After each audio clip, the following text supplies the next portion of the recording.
Welcome to a new edition of the Neon Jazz interview series with veteran jazz arranger, composer, and orchestrator Chris McDonald. We caught up with him from his home in Nashville to talk about his new 2024 CD, It's About Time, Surviving COVID and a Good Life in Music. Along with his Jazz Orchestra, this new album is a contemporary jazz odyssey of original compositions featuring the finest musicians in Nashville and beyond. This Grammy-nominated and Emmy-winning artist has been a fixture in Nashville's recording scene for over 40 years. After moving to Nashville as a trombonist in 1982, he soon became the go-to arranger for pop brass. He's gone on to work with the likes of Carrie Underwood, Rhett, Amy Grant, Kirk Franklin, Willie Nelson, while his arrangements have been recorded by orchestras all over the world and heard literally by billions. Dig this story. And thank you for taking a minute out. Thanks for being willing to do this, man.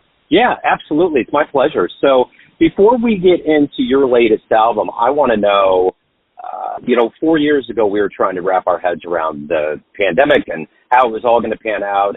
And I'm curious, how did you survive that time period, and how did it influence the way that you move forward, and even with this new album? Well, that's a good question. It actually, I'm a recording musician, and that was just shut down. Plus, my wife and I really didn't want to leave. We live out in the country, and we just stayed here and had food delivered. And I had a couple of projects I was wrapping up. I was able to just write from home, but I decided I just was going to dedicate the rest of my time. I was just writing. That's all I was going to do. I quit playing the trombone after 40 years as a session player, and decided to make this record and started on it. So it affected me greatly. So talk to me a little bit about this album. What was kind of the vision of It's About Time? What were you going for? And all original, or mainly original, but it's the other records I've done have been for labels and had a purpose. And, we get a lot of airplay on Sirius or Christmas stuff, but there was always rules and, time restraints. And this, I just took my time with it, and I didn't want any rules. I mean, there's some lock cuts. The cuts are all over the place. The tracks are. So that was it, and just really wanted to explore what I could do or what I knew I could do, and no one wanted to pay me to do it. So I guess that's it. Wow, that's freedom. That's ultimately the freedom of jazz right there. Just being a musician, having that latitude. Well, and I want to say also that there's always been really strong jazz players here, but the last few years, more and more young people moving here and names moving here. So I wanted to take advantage of that and really showcase, world-class jazz players, and with my structure built around them. So hopefully I've done that. We have, in Kansas City, we have a lot of people that are transplants. I mean, Kansas City used to be kind of a springboard and people would always leave, but people are actually coming here. And there's one artist in particular who's a saxophonist, Adam Larson, and he's stellar.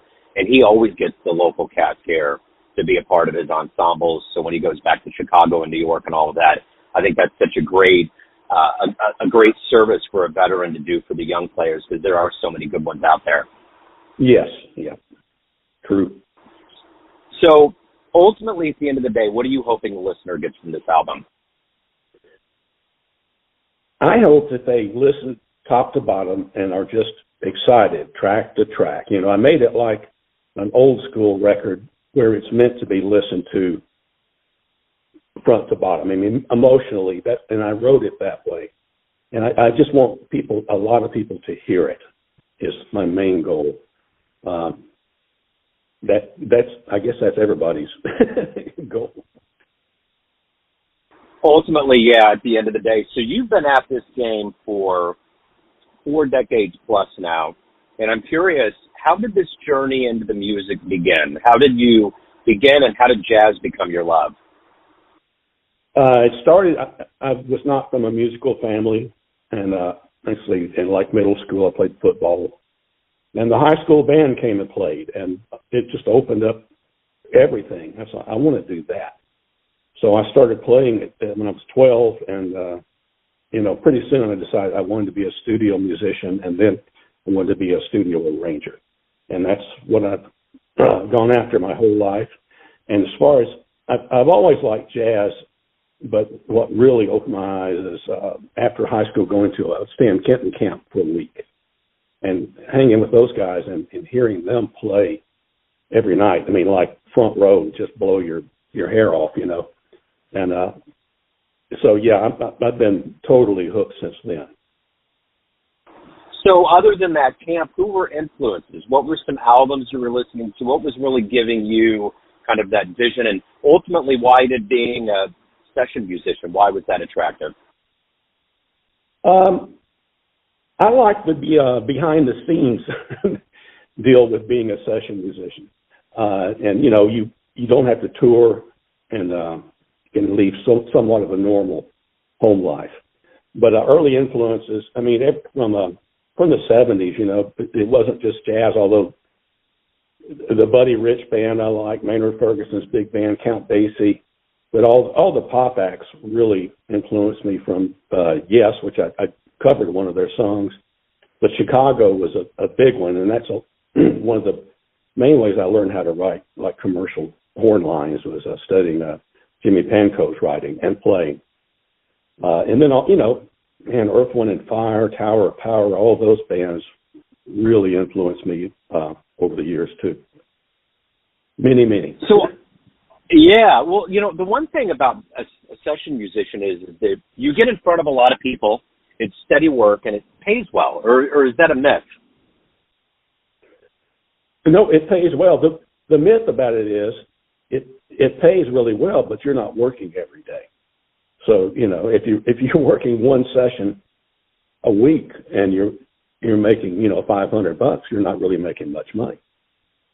But there are guys that work all the time. These days it's mainly rhythm guys, but when I started out, we would go in and just in the morning and stay there till 10 at night every day. So it is, and I've loved it, and I'm still producing sessions and writing a lot, and I'm enjoying conducting orchestras at this point of my career. Well, I guess that's the other thing too. I'll talk to studio musicians from LA, and they get on soundtracks and on shows, and their reach is massive. Do you ever think about that? Just the fact that your music has hit so many more people because of the commercialization of it? Oh yeah, and maybe not my records, but records I've worked on are, a lot of them are just huge. I mean, when I look at a YouTube video that I've arranged and there's, over 1 billion views, that's enormous, So speaking of that, being on a high profile projects, what were a couple of the projects that you've been on that were high profile that made you grow the most, that threw you into waters you weren't clear about, but when you stand back and look at it, you're like, my God, I learned a lot from that? Well, in the country vein, Willie Nelson, fairly recently, and with his Sinatra records, and Carrie Underwood, some of her biggest records, writing strings for that stuff. And with the country artists, I think the learning thing is space and how to, not get in the way of the vocal and realizing, where you should put things, just so they're memorable, but they don't, they're not going to get cut out because they're stepping on something. So that's the main learning thing from that. And more recently, I've been working with a lot of Latin pop artists, which people in this hemisphere don't know as much about, but they are just huge, and they're more willing to let the passion in their music with strings, and I really enjoyed that.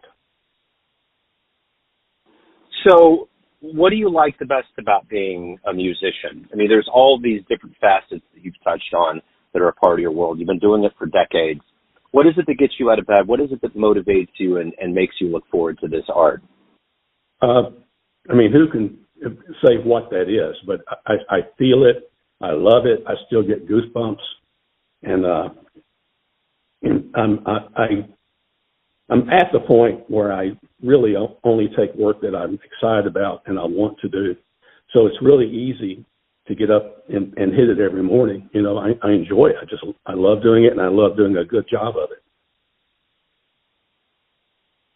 So what is it that you like to teach the younger players you're on? You mentioned getting a lot of these younger players that are coming to Nashville on recordings, but ultimately at the end of the day, you've accumulated a lot of mileage on your radar, a lot of legends and luminaries, and you've seen a lot and produced and been around a lot. What do you like to impart on the younger generations?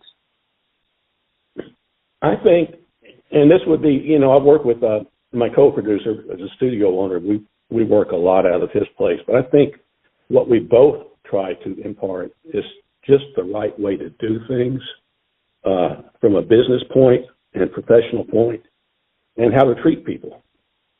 You know, you got to respect the players. So at the end of the day, why do you love jazz? Well, that's the future of our business, you know. It's the same way, you know, I'll preach to them about the union. It's, you know, just trying to look long-term for your future.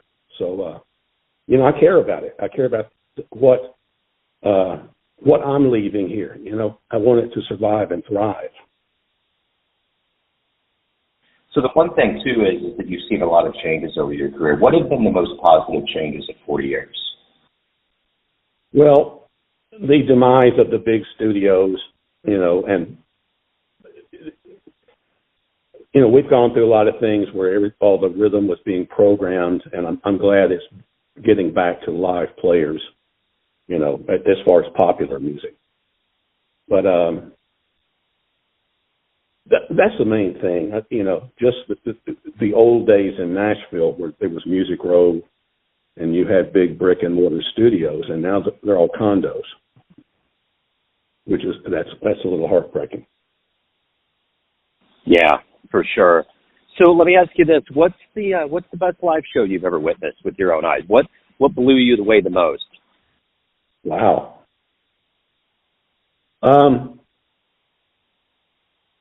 Man, I don't know. There's been so many great ones, but I did, when I was younger, got to see in person a few times the Count Basie band with the old guys, and Buddy Rich a few times, and Maynard's big band after he had done the Live at Jimmy's back in the early 70s.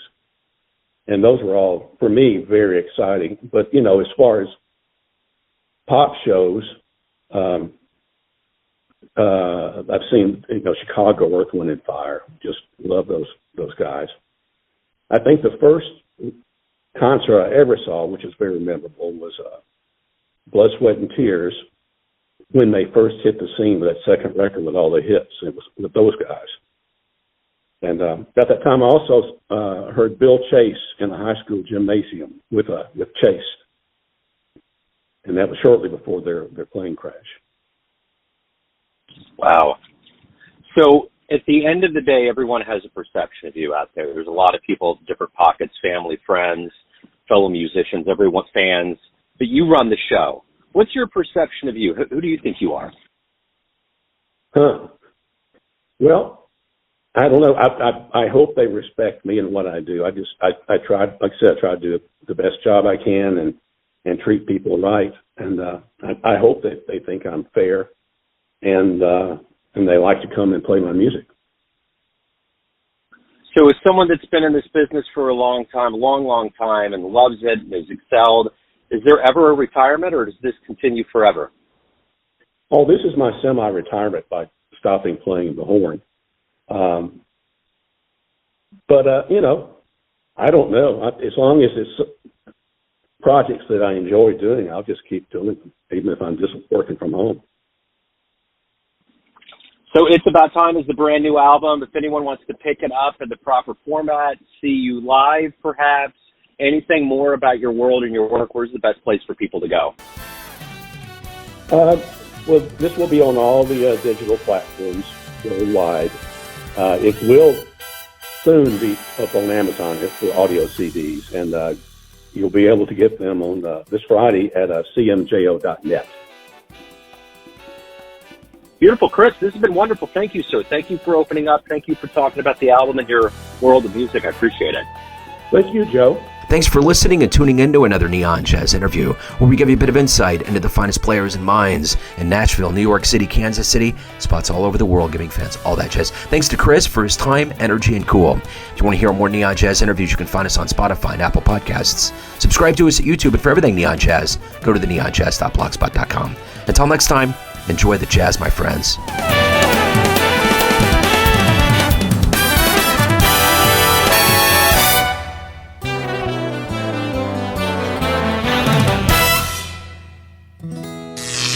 Neon Jazz.